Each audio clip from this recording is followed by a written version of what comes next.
বাচ্চা হবার আগে ভাবতাম যখন মোবাইলে কোনো বাচ্চার ছবি আসতো, তারা খুব সুন্দর সুন্দর ভাবভঙ্গিমা করছে, সেইগুলো দেখে খুব ভালো লাগতো। তখন ভাবতাম যে একটা বাচ্চা হোক, তারপর ওদের সবকিছু আমি মোবাইলে ভিডিও করে রাখবো। দুইটা বাচ্চা হইলো তো আরো ভালো হলো যে না, দুইটা বাচ্চার অনেক সুন্দর সুন্দর খুনসুটি করবে, অনেক অনেক কিছু করবে, আমরা একটু ভিউ নিয়ে রাখবো। আচ্ছা, মানুষ কেমনে এইগুলা ভিডিও করে আমি আমার মাথায় একদমই আসে না এটা।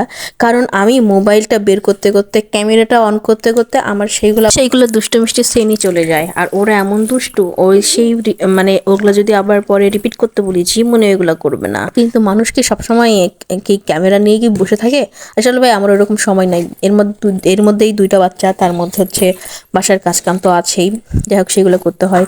আর এরা খুব চঞ্চল, অনেক চঞ্চলা, মানে এত চঞ্চল মেয়ে মানুষগুলা, ভীষণ রকমের চঞ্চল। ওদেরকে সামলাইতে আমি পুরো হিমশিম খেয়ে যাই। তাই মাঝে মাঝে খুব আফসোস লাগে যে ওদের সুন্দর সুন্দর ভিউগুলো আমি নিতে পারি না। আমার ক্যামেরা অন করতে করতে আমার সেই সিনগুলো চলে যায়। আর আমার দুটো এত চঞ্চলা লক্ষ্মী যে হাতের মধ্যে ওরা থাকতেই চায় না।